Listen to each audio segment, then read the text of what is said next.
တနက်နက်မင်းကြီးကတော့သူနဲ့ကျင်လင်တို့လက်ထက်တဲ့အချိန်မှာဒါရွေကသူတို့ကိုမြုံနေတဲ့ယောဂပျောက်ကင်းစေတဲ့နက်ဆေးတပလင်းလက်ဆောင်ပေးလိုက်မယ်လို့ဘလို့မှထင်မထားခဲ့ပါဘူးဆန်နဖော်ဆက်ထားတဲ့ဆေးလုံးပဲကိုတကယ်တော့ကြောက်အကူကြီးနဲ့ကျင်လင်တို့လိုမွေးရပါနက်သက်ရှိတွေကသားသမီးရတနာထုံးကားဖို့အတွက်အလွန်ပဲခက်ခဲပါတယ်ဒါပေမဲ့လီအို6ရဲ့ရောက်ဖာကြီးဖြစ်တဲ့အတွက်ကြောင့်ဒါရွေကိုယ်တိုင်ဆန်နာရဲ့ဆေးလုံးကိုယူဆောင်လာပြီးဂုံပြူပေးုံတင်မကပဲကြောက်စိမ့်မင်းကြီးကတော့သူ့ရဲ့ကိုပွားကိုဆေးလွတ်ခဲ့ပ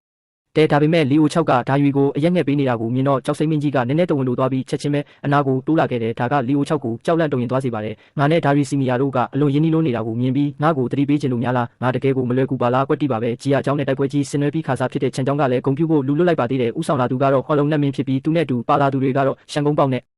ကျန်းစီယာတို့ပဲဖြစ်ပါတယ်ကြီးအကြောင်းရဲ့ဒီမင်္ဂလာပွဲကတကယ်ကိုခမ်းနားထဲဝါလာတာပဲရှန်ကုန်းပေါက်ရဲ့နှုတ်သီးကောင်းရှာထက်လာတဲ့ကြီးအကြောင်းတစ်ပဲကဘာလို့အနာတိုးပြီးနှုတ်ဆက်လာတာလဲမသိဘူးဘသူကထင်ထားမှလဲရှန်ကုန်းပေါက်ကသူ့ကိုချီးကျူးလိုက်ရုံပဲရှိသေးတယ်နောက်တစ်စက္ကန့်မှာသူကအရက်ကိုတငုံနဲ့တောက်ချလိုက်ပြီးအဖော်ကြီးဒါကဘာဖြစ်တာလဲသူကအရက်မုန်းပြီးနှလုံးသွေးကြောထိခိုက်သွားတာပါကြင်ကြံမှုကအစ်စ်အမှန်နဲ့တဲ့အဆင့်ကိုပြုတ်ကျသွားပြီးဒီတခါတော့ရှန်ကုန်းပေါက်လည်းအော်ပြီးကိုယ်တိုင်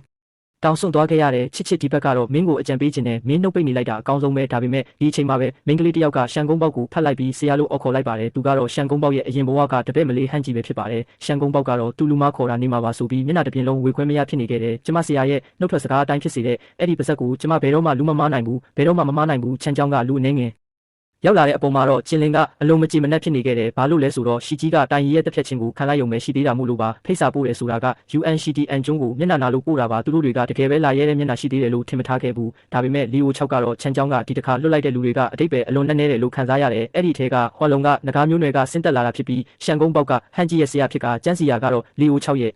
့ဆရာချီယွန်ပြန်လဲမွေးဖွားလာသူဖြစ်ပါတယ်ဒါကချန်ချောင်းဘက်ကစေတနာပြနေတာထင်ရှားပါတယ်ညရောက်တဲ့အခါမှာတော့လီအို6ကသူတို့ကိုဒီတစ်ချိန်နက်ဖျားချီမြောက်ခြင်းဘေးဒုက္ခကြီးအကြောင်းပြောပြခဲ့တယ်တာဝူဆရာကြီးရဲ့အဆိုအရတက်ရှိတွေစုပ်ယူထားတဲ့ဝိညာဉ်စွမ်းရည်တွေကများလွန်းနေတာကြောင့်ကောင်းကင်ဘုံကဘေးဒုက္ခကြီးချမှတ်ပြီးရှော့ချရမယ်မဟုတ်ရင်ပုံမူကြီးမားတဲ့ဘေးဒုက္ခတွေကြုံရလိမ့်မယ်ပိုင်ဆိုင်မှုများစွာရှိတဲ့တိုးပေါင်ကဒဏ္ဍာရီထဲကကိုခုမြောက်ညဉ့်ညမ်းဆန်းရည်တွင်အကြောင်းကိုချက်ချင်းတရိယာသွား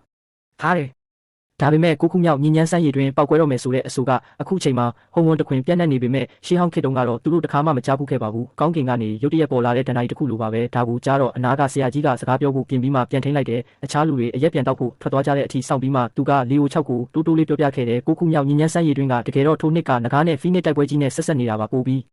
းတိတိကျကျပြောရရင်တာအိုနဲ့မိစ္ဆာတိုက်ပွဲကြီးပေါ့တာအိုနဲ့မိစ္ဆာတိုက်ပွဲကြီးဟုတ်လားတကယ်တော့ဖန်ကူးကွယ်လွန်ပြီးနောက်ကောင်းကင်နဲ့မြေကြီးကြားမှာအတမဆုံးကတာအိုဆရာကြီးဟုံကျွင်းနဲ့မိစ္ဆာဆရာကြီးလူအိုတို့ဖြစ်ကြပါတယ်မိစ္ဆာဆရာကြီးကဖိနေရဲ့ထောက်ခံမှုကိုရရှိခဲ့တယ်ဒါပေမဲ့သူကတက်ဖြတ်ခြင်းတာအိုလမ်းစဉ်နဲ့ဟုံဟွမ်ကိုဖျက်ဆီးဖို့ကြံရွယ်ခဲ့တယ်ဒါကြောင့်တာအိုဆရာကြီးကနဂါမင်းကိုဥဆောင်ပြီးတိုက်ခိုက်ခဲ့တာကြောင့်နဂါနဲ့ဖိနေတိုက်ပွဲကြီးဖြစ်ပွားခဲ့ရတာပါအဆုံးသတ်မှာတာအိုဆရာကြီးကလူအိုကိုအနိုင်တိုက်နိုင်ခဲ့ပေမဲ့နဂါနဲ့ဖီးနစ်တိုက်ပွဲကြီးကြောင့်ဟုံဝွန်တစ်ခုလုံးတုံခါပျက်စီးသွားခဲ့ရတယ်ကိုခုမြောက်ညဉ့်ညမ်းဆန်းရည်တွင်ကလည်းအဲ့ဒီအချိန်မှာပေါ်လာခဲ့တာပါဒါကိုသိလိုက်ရတော့လီအို6ကပို့ပြီးတော့တွေးလို့မရဖြစ်သွားခဲ့တယ်ဒီလိုကြည့်ရရင်နဂါမျိုးနွယ်ကအလွန်ကြီးမားတဲ့ကောင်းမှုကုသိုလ်ရှင်တွေပဲကိုဘာလို့နောက်ပိုင်းမှာတားဆင်မြေဆက်ပင်လယ်မျက်စိကိုပိတ်ဆို့ဖို့အဖြစ်ပေးခံရတာလဲဒါမှမဟုတ်ဒီနောက်ွယ်မှာအခြားလျှို့ဝှက်ချက်တွေရှိနေသေးတာလားမကြခင်မှာပဲအရက်တောက်ပွဲပ